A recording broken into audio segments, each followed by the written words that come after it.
Monstera Deliciosa, or the Swiss cheese plant as some may call it, is what I call the Instagram model of houseplants.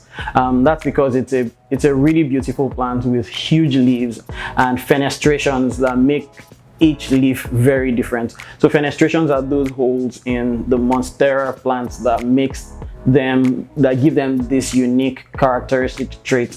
They are very beautiful indoors, I must say. So I got my Monstera about 5 months ago. It was one of the few plants that I got online, and at the time I got it, it had about 5 leaves, and at the rate at which it's growing, I get a new growth every other week, and so far it's grown so big that my planter, sometimes the leaves struggle for lights because I use just one light source, a grow light for my Monstera.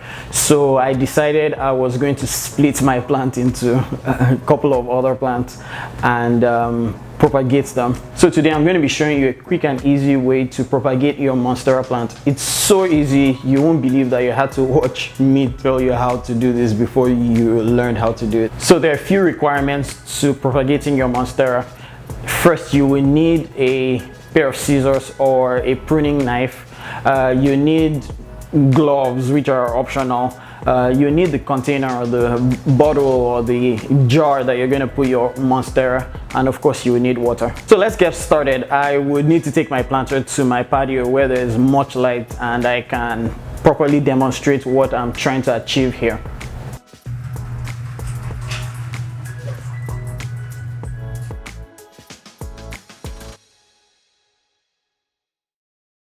One of the first things that you want to do is identify the leaves you're going to cut, or rather the stem you're going to cut, and that is really determinant on the aerial root. Like I said, this is pretty simple. All you have to do is locate the aerial roots.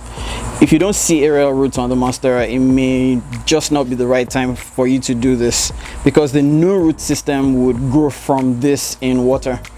So oh, by the way, the aerial root is one of the ways this plant climbs other bigger trees towards the forest canopies in the wild. So it does not only use this to climb, it also uses this to absorb oxygen.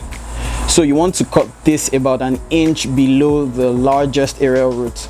In this case, 3 leaves here. So I've identified the aerial root for this plant, and what I want to do is cut it about here, and we have the first one, and this huge chunk also at about here. Okay, so we have our cuttings. I have 2 pieces here, and what you want to do is put it deep into the water, at least to cover the aerial roots. That's not very clear here, but make sure that it covers the aerial roots at least a few inches deep, and wait for the magic to happen. Generally it should take about 2 weeks for you to start seeing roots, and about another 1 month to get this into soil. But I'll definitely keep you guys up to date with this. It's so hot out here in Jacksonville, Florida. I truly hope that this helped somebody, and if it did help you, give me a thumbs up, and if it didn't help you, give me a thumbs up. And if you're not subscribed already, please be sure to subscribe to this channel. Click the notification button so you know whenever I have new content on this channel, and I have loads of videos that I'm planning to upload to this channel. Thank you so much once again, and I would see you whenever.